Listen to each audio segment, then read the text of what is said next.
안녕하세요. 한국사 담당하고 있는 최인성 선생입니다. 3월부터는 제가 문병현 선생님과 같이 통상국사를 같이 수업을 진행하게 될 거고요. 오늘은 특별한 스케줄이 있어서 못 오셨고요. 이번 겨울방학에는 한국사만 먼저 진행을 하게 됩니다. 문병현 선생님에 대한 자세한 정보는 인터넷에 녹색창에 문병일 검색하시면요. 나무위 큐도 있고 자세한 설명이 있고요. 저에 대한 자료는 오직 오프라인에서만 볼 수 있으시니까요. 학원에서 직접 상담실에 오셔서 만나서 말씀해 주셨으면 감사하겠습니다. 일단 제가 드리고 싶은 말씀을 몇 가지 드려보겠습니다. 글씨가 좀 작아서 보일지 잘 모르겠는데 중동고 통합사에는 기본적으로 단위수가 3단위예요. 3단위란 얘기는 원래는 4단위를 해야 되는데 중동고는 3단위만 진행한다는 얘기고요. 원래 4단위였으면 국영수로 과학이랑 같은 단위수입니다. 그리고 한국사 같은 경우에는 3단위예요. 3단위. 그래서 국영수보다는 한 단위가 적긴 하지만 그래도 내신에서는 워낙 중요한 비중을 차지합니다. 중동고 같은 경우에 통합사회가 선생님이 4분이 들어가세요. 한국사는 똑같은 걸 가르치는 교사 3분이시지만 중동고 통합사회는 서로 다른 파트를 가르치시는 통합사회라는 과목 자체가 9과목의 그 수능 영역이 다 들어가 있기 때문에 일반 사회 지리 파트에 각 한 분씩 들어가시고요. 윤리 파트, 철학 파트에 한 분씩 하셔서 4분이서 수업을 진행하세요. 그만큼 수능 심화 수준으로 문제가 나오기 때문에 각 선생님들이 들어가셔서 자기 파트만 수업을 하세요. 그 자료를 제가 학원에 이렇게 비치해 놨으니까요. 설명의 자료집 한번 보시고 어떤 선생님이 들어가시는지 그리고 1학기 때는 어떤 수업이 진행되는지에 대한 자료를 다 넣어놨으니까 그걸로 확인해 주셨으면 좋겠습니다. 그리고 일단은 겨울방학 때 제가 수업이 진행된 대치 메카니스 수업이 진행되는 것이 중동과 한국사니까 한국사 수업에 대한 내용을 한번 보겠습니다. 중동과 한국사는요. 일단은 이 데이터가 보이실지 모르겠는데 일단 이 데이터가 보이나요? 예. 그럼 보이시면은 한번 해보겠습니다. 국어, 영어, 수학, 그 다음에 한국사 통합과학에 대한 이 자료는 학교에서 제공한 학부모님들께서 어디서 확인할 수 있으시냐면 학교 알림이라고 한 홈페이지에서 확인하실 수 있습니다. 거기에 보시면 평균 점수랑 분포 비율이라고 해서 A, B, C, D, E가 있어요. A는 90점 이상을 얘기합니다. 90점 이상. 90점 이상의 퍼센트가 제일 많은 과목이 수학이고요. 그 다음에 제일 적은 과목이 한국사입니다. 여러분들이 생각하시는 데이터와는 정반대의 결과죠. 한국사가 중동고에서 가장 어려운 과목입니다. 그리고 90점 이상뿐만이 아니라 B 80점 이상도 19%밖에 되지 않습니다. 자, 그래서 1등급의 점수 편차가 만점이 안 되고 98점이 안 되는, 그래서 실질적으로 1학기 기말고사, 지금 이건 1학기 데이터니까요. 아직 2학기 데이터는 업로드가 되어 있지 않습니다. 그래서 1학기 데이터로만 봤을 때도 그렇고 한국사가 중동고에서 가장 어려운 과목입니다. 이게 학부모님들께서 한국사가 뭐 그렇게 어려워라고 얘기하실 텐데 그럼 문제들 한번 볼게요. 중동고 한국사의 특징은요. 저희가 지금 수업을 진행하는 거는 다른 학원들은 대부분 어떤 수업이 진행되냐면은 연합반이에요. 예비 고1 연합반인 것이죠. 우리 아이가 중동고를 가든 다른 학교를 가든 관계없이 그냥 다 모여서 같이 수업을 합니다. 교재도 그래서 학교별 교재가 아니라 그냥 통합교재죠. 그런데 요번 대치메카에서 진행되는 저희 수업은 중동고만을 위한 수업이에요. 그래서 교과서도 중동고의 지학사 교과서로만 수업을 하고요. 중동고의 기출문제를 기반으로 한 특화된 수업을 진행합니다. 근데 중동고는 기본적으로 올해 정년 퇴임하시는 선생님이 계세요. 저희 자료집에 보면 그 선생님에 대한 자료도 나와 있습니다. 그 선생님께서 워낙 문제를 어렵게 내십니다. 그리고 개인적으로 봤을 때 굉장히 훌륭하신 분이세요. 수업의 내용도 그렇고요. 그 다음에 학생들의 만족도도 그렇고. 그런데 그분께서 어떤 수업의 특징이 있으시냐면 지금 현재 교과서가 2020년부터 적용이 됐습니다. 2020년부터 적용된 교과서이다 보니까 저희 세대와 그 다음에 2019년까지 배웠던 세대들이 있는데 그때는 전근대사와 근현대사의 비율이 비슷했어요. 그런데 이 교과서는 특징이 뭐냐면 전체 4단원 중에 전근대사, 조선까지가 한 단원에 다 들어가 있습니다. 그리고 나머지가 다 근현대사예요. 75%가 근현대사입니다. 그러다 보니까 전 근대사의 내용이 굉장히 간략하게 들어가 있습니다. 그래서 그 선생님은 올해 정년퇴임하시는 그 선생님은 아예 1단원에서 고려까지의 진도를 아예 안 나가셨어요. 시작을 조선부터 시작하신 거죠. 수업 진도를. 그래서 여러분들께서 지금 학부모님들께서 대부분 1월 초에 대부분 학원에서 개강이 될 겁니다. 한국사반이 통합사회 한국사 연합반이든 한국사반이든 개강이 될 겁니다. 그럼 그 반에 들어가시면 시험 범위에 나오지 않는 올해 내년은 어떻게 될지 모르겠으나 하여튼 2000년, 2021년, 2022년 3개년간 나오지 않았던 선사시대부터 배우고 있는 거죠. 삼국시대 배우고 고려 배우고 있는 거죠. 그 단원은 3개년간 중동고에서 기출되지 않았습니다. 아예 진도를 안 나갔기 때문이죠. 내년에는 모르겠어요. 그 정년 퇴임하신 이 선생님께서 이 선생님의 주장으로 그렇게 진행이 된 거기 때문에 고려까지를 안 나가고 조선부터 나갔기 때문에 그래서 내년에는 아직 학습 계획이 안 올라왔기 때문에 확실하진 않지만 일단은 저는 최근 3개년간 중동고에서 수업을 진행했던 진도대로 조선부터 진도를 나갈 겁니다. 다른 학원에 가시면은 중동고 시험에 안 나오는 거를 한 달 반 정도 배우시게 될 거예요. 1단원에 굉장히 그 복잡하고 많은 나라들, 왕의 업적들 그걸 외우고 있게 될 겁니다. 그래서 한국사 수업을 듣기 위해서는 일단은 대치메카 저의 수업을 들으셔야 또는 중동고만을 수업을 하는 한국사만을 수업하는 그런 수업을 들으셔야 우리 아이가 1학기 때 제대로 된 진도 수업을 쫓아갈 수 있다고 생각을 합니다. 자, 그리고 또 하나 한국사의 특징이 뭐냐면요. 교과서에 보면은 이제 4단원, 최근에 본 2학기 기말고사가 4단원인데 4단원은 이제 1945년부터 2018년까지 내용입니다. 그래서 문재인 대통령이 시험 문제에 나와요. 노무현 대통령도 나오고 그다음에 심지어 북한과 김일성에 대한 문제까지 출제를 합니다. 출제된 내용을 보면요. 굉장히 좀 당황스러우실 거예요. 다음에서 설명하는 개념으로 옳은 것은 해서 답이 뭐냐면요. 주체사상입니다. 학부모님들 세대에서는 주체사상이라고 하면 뭔가 좀 거부감이 많이 들었던 세대죠. 그렇죠? 근데 교과서에 주체사상에 대한 설명이 나와 있고요. 그거를 답으로 냅니다. 심지어 이건 작년 기출 문제입니다. 가 인물이 누구냐면요. 내용 뭐 어디서 많이 듣던 용어 아닙니까? 최고의 영도자 동지 김일성이 답이에요. 그럼 김일성의 업적을 찾는 거죠. 이런 문제가 중동고에서는 나옵니다. 과거 한 3, 4년 전에는 이런 문제 자체가 나오지 않았었어요. 그러나 2020년 교과서부터는 이런 내용들이 교과서에 워낙 많은 범위를 차지하기 때문에 그런 시험 문제가 나옵니다. 이것도 마찬가지입니다. 북한의 김일성 독재 및 사회주의 경제체제의 성립이라고 해서 다른 학교에서는 이 파트를 시험 문제를 안 내요.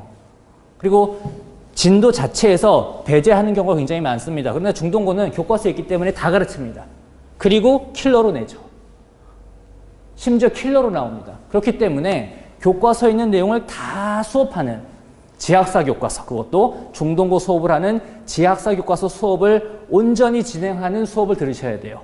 그러려면은 중동고 학교별 반 한국사 수업을 들으셔야 되겠죠. 자, 그렇다라는 걸 일단 알고 계시고요. 자, 그리고 올해 기출문제입니다. 올해 기출문제 중에 원래 그 대부분 학교의 시험 문제 보면요. 시기 구분을 하는 것이 연도가 나와 있고 주요 사건이 있습니다. 그럼 보통 그렇게 되어 있는 거 있죠. 가나 다라 마에서 가와 나 사이에 있는 사건으로 옳은 것은 주로 이렇게 시험 문제를 내시는데 중동고는 레벨이 다릅니다. 보시면요. 개헌 과정이 있어요. 개헌 과정 그걸 순서 없이 섞어놨습니다. 역대 대통령의 권한, 대통령 선거에 대한 개헌 과정을 순서 없이 섞어놨고 여기에서 각 내용에, 각 시기에, 각 헌법이 적용되던 시기에 옳은 것으로 고르시오라고 나옵니다. 이렇게 되면요, 1948년부터 이제 2000년대까지 현행 헌법이죠, 그렇죠? 현행 헌법까지에 있는 모든 내용이 다 순서가 암기되어야지만이 풀 수 있습니다. 중도고 문제는 이래요.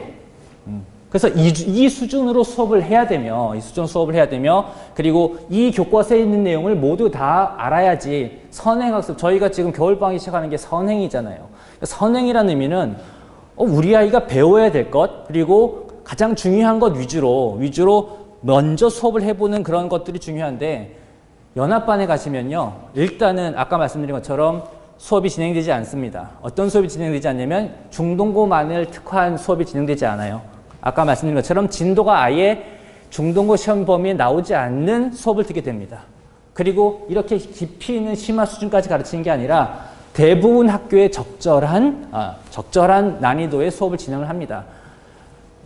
아까 자료를 보셨다시피 전 과목에서 난이도가 제일 높은 과목이 한국사예요. 아직도 대부분 어머니들 3월달 가서 이제 중간고사, 4월달에 중간고사를 봐야만 그걸 알게 되세요.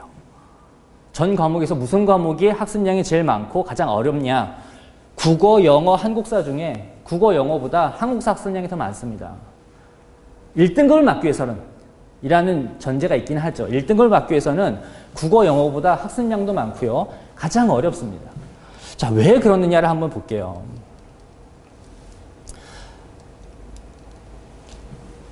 남학생들에게 가장 부족한 학습력이 뭐냐면요. 교과서 본문 텍스트는 대부분 학생들이 체크를 해요. 그런데 교과서 이외에, 교과서 본문 이외에 각종 사진 자료, 그 다음에 뒤에 있는 학습 자료 등등에 대한 디테일을 학생들은 대부분 이거는 부수적인 거야 라고 생각을 해요. 교과서에 있으면 전부 다 메인이어야 되는데 이거는 부수적인 거야. 교과서 본문 중심이야 라고 생각하는 학생들이 남학생들의 대다수입니다. 그래서 디테일이 약해요. 지엽적인 내용을 체크하는 능력이 특히 이과 학생들 그리고 남학생들이 많이 부족합니다. 그런 걸 연습할 수 있는 과목이에요. 자, 거기에 제가 늘 학생들에게 얘기를 합니다. 악마는 디테일에 있다. 악마는 디테일에 있다. 이 표현이, 이 악마는 디테일에 있다라고 하는 표현이 가장 잘 적용된 과목이 뭐냐면요. 한국사입니다. 한국사는 단순히 어느 왕이 무슨 업적, 어느 대통령이 무슨 업적을 외우는 과목이 아니에요. 교과서에 있는 모든 지엽적인 내용까지 다 파악해야지만이 문제 풀 수 있거든요. 국영수랑은 다릅니다. 과학이랑도 달라요. 한국사만이 완벽한 디테일을 요구하는 과목입니다. 그래서 결국 한국사 수업에 대한 수업을 배웠던 그 수업 내용은 나중에 학생들에게 별로 도움이 안 될 수도 있어요. 살아가는데 또는 수능에. 하지만 이 한국사 공부를 하면서 이 디테일을 일일이 다 챙기는 교재에 있는 모든 내용을 다 자기 걸로 만드는 그런 연습하는 과목으로서 한국사보다 뛰어난 과목은 없습니다. 자, 그래서 제가 이런 표현을 많이 합니다. 최근에 손흥민 아버지께서, 그렇죠. 손흥정 씨가 했던 표현이기도 하죠. 저는 어디서 이걸 봤냐면 예전에 학교 다닐 때, 제가 한국사다 보니까 학교를 다닐 때, 대학을 다닐 때 논어에 대한 내용들을 많이 공부를 했었습니다. 근데 거기에 보면 이런 표현이 있어요. 인무원료 필류근우. 사람이 없으면, 뭐가 없으면이냐면 먼 염려가 없으면, 그러니까 멀리까지 고민하고 생각하지 않으면 반드시 있다. 무엇이 있냐면 가까운 근심이 있다 라는 뜻입니다. 어머니께서 이렇게 생각하세요. 한국사, 그래 우리 아이 중학교 때 잘 했었어. 사회 역사 이런 것들은 뭐 90점 기본이었어. 이 곱하기 한 6배 정도의 학습량과 난이도예요. 아까 보셨다시피 중동고 남학생들이잖아요. 학생들이 가장 어려워하는 과목, 그 결과가 반영된 게 한국사입니다. 그런 것들을 방학 때부터 조금씩 저희가 누군가 도와줄 수 있으면 이 수준까지 공부해야 되며 그리고 어느 것까지 챙겨야 되는지를 그것도 중동고만을 위해서 챙길 수 있는 수업이 진행된다면 굉장히 도움이 될 거라고 생각을 합니다. 그래서 어떻게 수업을 진행하냐면 일단은 이 교재는요. 교과서에 있는 핵심 내용을 정리한 교재로서 수업에 진행이 되고요. 요거는 핵심 과제물입니다. 보시면 아시다시피 교과서에 있는 모든 지엽적인 내용과 핵심 내용들이 전부 빈칸이 되어 있어요. 이 빈칸을 완벽하게 익혀서 제가 테스트를 이렇게 봅니다. 여기에서 여기까지를 그대로 잘라서 테스트를 봐요. 그리고 이런 테스트를 10개 중에 8개를 통과를 못하면 어떻게 되냐면은 저는 한국사 공부 따로 할 시간이 많지 않지 않습니까? 그래서 저는 제 연구실로 그런 친구들을 테스트를 통과 못한 친구들을 다 일일이 부릅니다. 다 불러서 거기에서 요것들이 다 해결될 때까지 공부를 시키고 제 시험을 통해서 통과한 학생들을 다시 보냅니다. 그 과정을 저는 매년 하고 있고요. 그리고 이런 과정이 진행되지 않으면 학생들이 중동고 한국사 어렵습니다. 평균이 50점이 안 나온 적도 수두룩하고요. 1등급 컷이 80점대였던 적도 있습니다. 역대급, 그러니까 역대급이라는 표현보다는 타 학교에 비해 압도적으로 한국사 난이도가 높은 학교이기 때문에 국영수 이상으로 신경을 써주셔야 우리 아이가 한국사 1등급을 받을 수 있습니다. 그리고 제가 수업하는 형태의 최종적인 결론 과정은 이거예요. 이건 제가 만든 게 아니고요. 제 학생들이, 제 제자들이 만든 겁니다. 여기에 글씨가 워낙 작아서 안 보실 거예요. 1910년부터고요. 2018년까지입니다. 이게 언제 시험 범위냐면은 요번 2학기 기말고사 시험 범위였어요. 학생들에게 시기 구분과 그리고 시기 구분을 단순히 그냥 순서만 외우는 게 아니라 연도까지 다 암기할 수준이 되어야지만이 중동 한국사 만점이 나오거든요. 그 수준까지 제가 원했고 그 수준으로 학습을 시켰더니 학생들이 이렇게 해냅니다. 실제로 해냈어요. 남학생들이 이렇게 만들어서 선생님한테 저한테 자랑하듯이 갖고 오더라고. 선생님 저 이 정도로 했어요. 네가 다 정리해서 보고 정리한 거냐 아니면 다 외워서 정리한 거냐? 외워서 정리했습니다. 그럼 넌 1등급 나온다. 1등급 이번에 2학기 기말고사에서도 시험 문제 굉장히 어려웠는데 그 어려운 문제의 대부분이 뭐였냐면 시기 구분하는 거였어요. 이게 먼저냐 이게 먼저냐 이게 먼저냐. 어느 대통령 때 어느 업적이냐. 아까 보신 것처럼 어느 헌법이 적용됐던 시기의 내용이냐. 그런 시기 구분 문제가 거의 대부분의 난이도로서 가장 어려운 난이도로서 기출이 됐습니다. 이거를 스스로 할 수 있는 요게 제 최종 목표예요. 요 수준이. 이러면은 그 어떤 시험 문제의 어려움이 난이도가 나온다 하더라도 해결할 수 있습니다. 이렇게 만들어 내고 있고요. 내고 있고 다시 한번 말씀드리겠지만 우리 학생들 중동고 한국사 중간고사 보고 나서 또는 이런 경우도 있습니다. 한 번은 중간고사 기말고사 중에 한 번은 쉽게 내세요. 그래서 만점 학생이 뭐 40명씩 막 나오고 이런 경우도 있습니다. 그러면 기말고사는요 평균이 50점으로 나옵니다. 중동고가 그래요. 한 번은 쉽게, 한 번은 너무 어렵게. 그래서 1등급을 나누는 것이죠.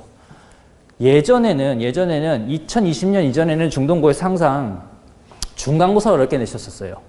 그런데 2020년부터는 희한하게 어떨 때는 중간고사가 어렵고 어떨 때는 기말고사가 어렵습니다. 이거는 학교 선생님이 그때 따라 랜덤하게 같이 선생님 세 분이시잖아요. 그분들께서 협의를 하시는 것 같아요. 그런 것들을 다 해결하기 위해서는 미리 준비를 하셔야 되고요. 그리고 말씀드린 것처럼 중동고 한국사만을 위한 중동고만을 수업을 진행하는 학원을 꼭 찾으시길 바라고요. 그리고 대치동에서는 그런 학원은 대치 메카밖에 없습니다. 저에 대한 궁금한 내용이 있으시거나 상담을 필요로 하시면 학원 측에 연락을 주시고요. 그리고 학원 측에 제 전화번호를 요청하셔도 됩니다. 그래서 저랑 같이 개별적으로 통화를 하셔도 되니까 그렇게 연락을 해 주셨으면 좋겠습니다. 시간 내주셔서 감사합니다.